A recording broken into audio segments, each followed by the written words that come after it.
This is one of those things where I don't really know if it's appropriate to talk about, because I know there are going to be immediate keyboard warriors going out there who saw the title, who saw the thumbnail, and just blasted their way into the comments saying, Lego, you suck, man, why are you making this video? It's not like that, you don't know what you're talking about, you're dumb, man, stop. And it's gonna happen. 100% it's gonna happen. I know what I'm in for when I make a video that is titled and thumbnailed the way that this is.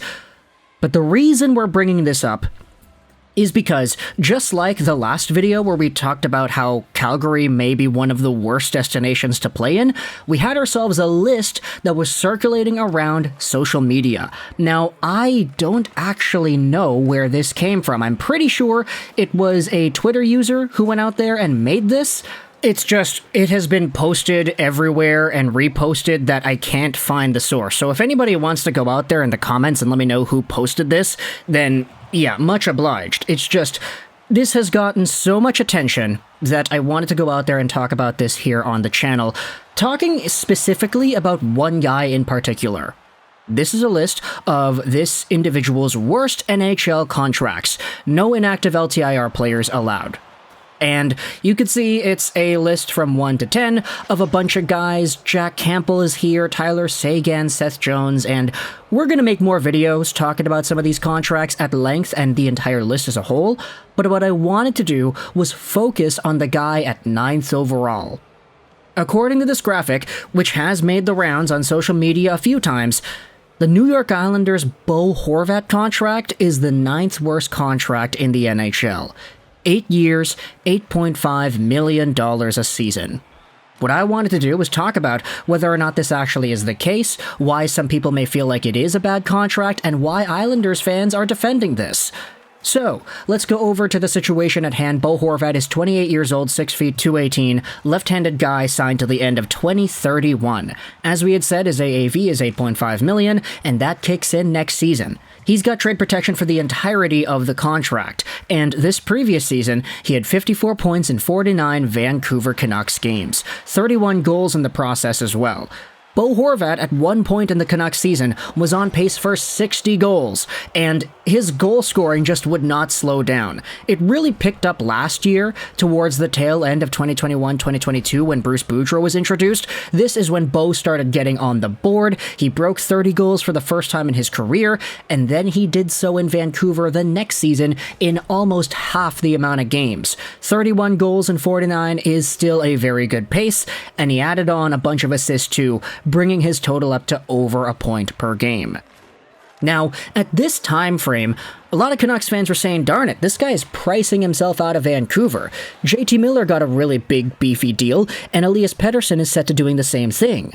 So for Bo to go out there and produce better numbers than some of these guys, it's kind of nuts because he's going to want that same amount of money too. He's going to want the dollar amount that a JT Miller, who had 99 points in 2022, ended up getting.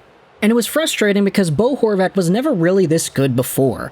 And a lot of people thought it was a flash in the pan type of thing. Alright, his shooting percentage is really high. How the hell is he going to sustain a 50-60 goal pace for the next 8 years if he wants a bunch of money over the next 8 years? This is not going to be sustainable. This is not what Horvat really is. He is a middle six center at best, this and that.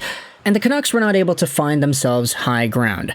There was no 8-year extension with a dollar amount that Horvat would have been comfortable with that we ended up seeing. He wanted money, and that was okay because he was playing like a guy who deserved it, at least for this 2022-2023 season in a very limited sample of 40-something games with the Vancouver Canucks.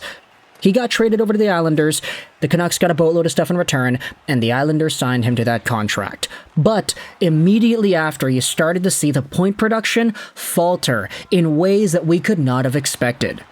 The Islanders needed a score. And even last season in the offseason, we were all saying, all right, well, when's Lou going to pull the trigger? When are they going to get that goal-scoring guy? And they didn't end up getting him.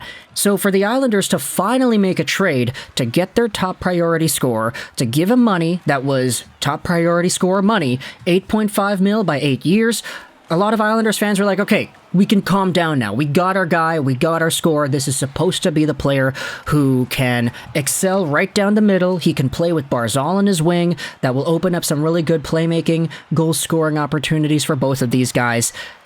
But ultimately, Bo Horvat ended off the season with 16 points in 30 Islanders games. The goal-scoring touch that he had was just not there anymore, and he had 7 goals in the process too.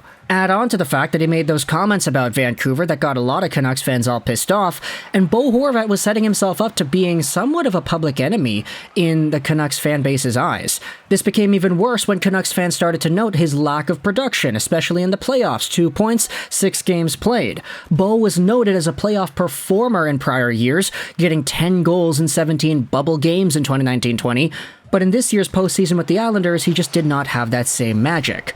Now, I'm not going to go out there and say that Bo Horvat is doomed forever, but from this early sample of just half a season's worth of time with the Islanders, the contract definitely doesn't look like it's sinking into being a good one. Now, of course, we have ourselves some more rebuttals. This is the Islanders fans going out there and defending this. You see, the post that I was looking at was posted onto the Our Hockey sub, and these are what some of the Islanders fans say. Obviously, I'm a bit biased, but Horvat hasn't even played half a season with the Isles, so I think putting him on the list is a bit harsh. Also, he was brought in to play with Barzal on his wing, and Barzal was injured almost right away after the trade. I'm withholding judgment until after we've seen them play together more and build some kind of chemistry. That could be a great duo. You had Canucks fans responding to this too. You can, I'm not going to read that username, haha, but you can see that on the screen. He's gotten better literally every single season of his career, so it's possible he lives up to it. At the beginning of the season, during contract negotiations, it came out that his camp was using Sean Couturier as a contract comparable, and I don't think there was a single Canucks fan who agreed he should even be paid that much. But then he played a 50-goal pace all year and made us look stupid, so maybe it turns out to be a bargain. Gangrene Machine replies, yeah, we finally sold high. There was zero chance he was maintaining that pace full time. Canucks fans are rationalizing it with this idea. I was sad we traded him, but bottom line, we flipped our third best center for who is now our second best defenseman, so I'm happy with how it played out. And that's the thing. If Horvat is able to score at a 50-goal pace for the entirety of this 8-year deal, then $8.5 million is not that bad. Leon Draisaitl was making $8.5 million this entire time, and that's a pretty good contract, one of the best in the NHL if I do say. So for Bo, it's possible if he consistently gets, let's say, 35 goals a year, even if he doesn't get as many assists, if he's still going out there as the primary trigger man, scoring goals on the rush, scoring tip-ins on the power play, scoring rebounds, scoring really nice one-timers in the slot, if Bo Horvat is able to add that goal-scoring versatility for the majority of this 8-year deal, then I'm going to go out there and say 8.5 is not that bad.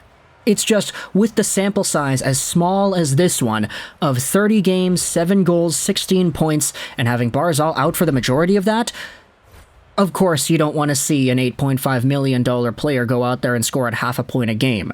We'll have to wait for the entirety of 23-24 to conclude before we have any definitive answers, but for Bo Horvat as of right now, I'm still holding some judgment back. I don't want to make some definite conclusions based off of a small sample size where nothing really went right, because Barzal wasn't playing, Horvat wasn't scoring, and the Islanders were not really carried far into the postseason. Bo does become good when the playoffs begin. It's just, in this run against the Islanders, you didn't really see a lot of that cohesion from him specifically.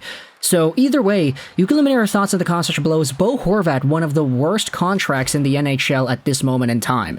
In my opinion, not really. But there's potential for this to go either way. If you get Vancouver Canucks Bo Horvat next year and he actually scores, then alright, 8.5 is not that bad. But if you get this same version of Horvat without Barzal from this previous stint, then buckle up, Islanders fans, because 8 years is a long gosh darn time.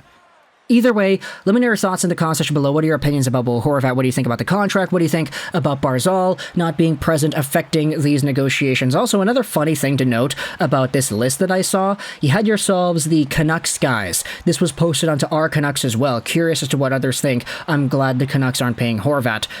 The top comment says, yeah, we bought out OEL just in time, because there's no doubt that if Oliver Ekman-Larsson was available and still getting paid by the Canucks, which, I mean, he is, but if he was still getting that huge contract, that might be one of the top contracts on this list, knocking Sergei Bobrovsky out and knocking Horvat down to number 10. Either way, thoughts in the comment section below. What are your opinions on Horvat, the Islanders, the trade, the contract, etc.? I hope you enjoyed this video, and bye.